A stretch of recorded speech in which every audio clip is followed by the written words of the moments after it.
Assalamualaikum warahmatullahi wabarakatuh. Perkenalkan, nama saya Latifah Firdausa, nomor hadir 20, kelas A Ilmu Komunikasi 2019. Di sini saya akan memaparkan tentang penelitian dari kelompok saya. Judul penelitian kelompok saya yaitu pengaruh komunikasi persuasif iklan Le Minerale di televisi terhadap minat beli mahasiswa, khususnya mahasiswa Fakultas Ilmu Sosial Universitas Negeri Jakarta angkatan 2019. Lalu metode penelitian ini kuantitatif yang datanya berupa angka. Lalu jenis penelitian dari kelompok saya yaitu korelasional yang merupakan sebab akibat. Jadi sebabnya yaitu adalah iklan Le Minerale di televisi, komunikasi persuasifnya, dan akibatnya yaitu minat beli mahasiswa Fakultas Ilmu Sosial. Lalu populasi dan sampel, populasinya itu mahasiswa Fakultas Ilmu Sosial Universitas Negeri Jakarta angkatan 2019 yang berjumlah 748 orang, sedangkan sampelnya yaitu mahasiswa Fakultas Ilmu Sosial Universitas Negeri Jakarta tahun 2019 yang berjumlah 100 orang. Sampel 100 orang ini kita dapatkan setelah menghitung menggunakan rumus Lovin. Unit analisis dalam penelitian ini yaitu mahasiswa Fakultas Ilmu Sosial Universitas Negeri Jakarta angkatan 2019 yang berjumlah 748 orang. Ukuran sampel 100 orang mahasiswa yang ditarik menggunakan rumus Lovin. Teknik pengumpulan sampel yaitu menggunakan kuota sampling karena sebagai peneliti kami sudah menentukan siapakah responden dari penelitian kami, yaitu mahasiswa Fakultas Ilmu Sosial Universitas Negeri Jakarta angkatan 2019. Lalu metode pengumpulan data kami menggunakan survei melalui Google Formulir dan kuesioner serta studi kepustakaan. Metode pengukuran data dalam penelitian ini yaitu dengan menguji validitas dan reliabilitasnya menggunakan SPSS dan rumus KMO.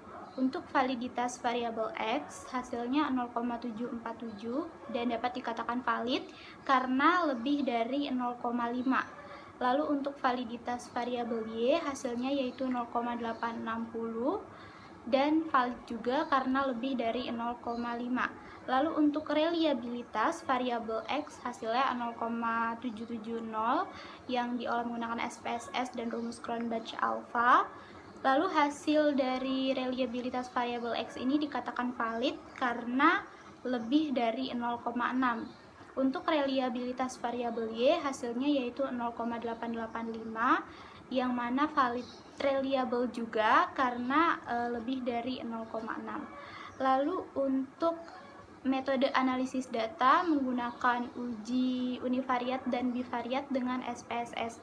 Untuk univariat, di variabel X rata-rata responden memilih skala ordinal 3 yang mana menyatakan bahwa responden setuju dengan pernyataan-pernyataan yang ada di variabel X. Lalu untuk univariat variabel Y, responden juga rata-rata memilih skala ordinal 3 atau angka 3 yang menyatakan bahwa responden setuju dengan pernyataan-pernyataan yang ada di variabel Y.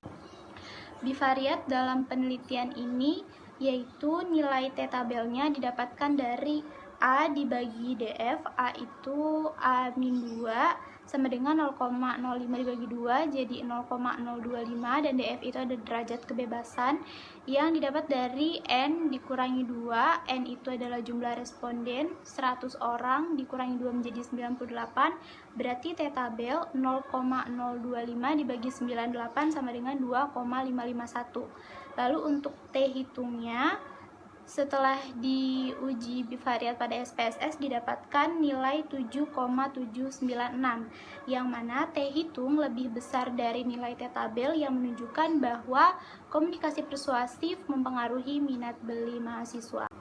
Keterbatasan dalam penelitian ini yaitu hanya membahas atau meneliti satu faktor yang mempengaruhi minat beli, yaitu pada komunikasi persuasif yang disampaikan di iklan Le Minerale di televisi. Padahal ada faktor-faktor lain yang mempengaruhi minat beli seseorang terhadap suatu produk. Lalu kelemahan penelitian ini, hasil penelitian ini hanya bisa dimanfaatkan dalam jangka pendek, yang mana hasil penelitian ini hanya bisa dimanfaatkan ketika iklan Le Minerale masih dipasang di televisi. Sekian dari saya, terima kasih. Wassalamualaikum warahmatullahi wabarakatuh.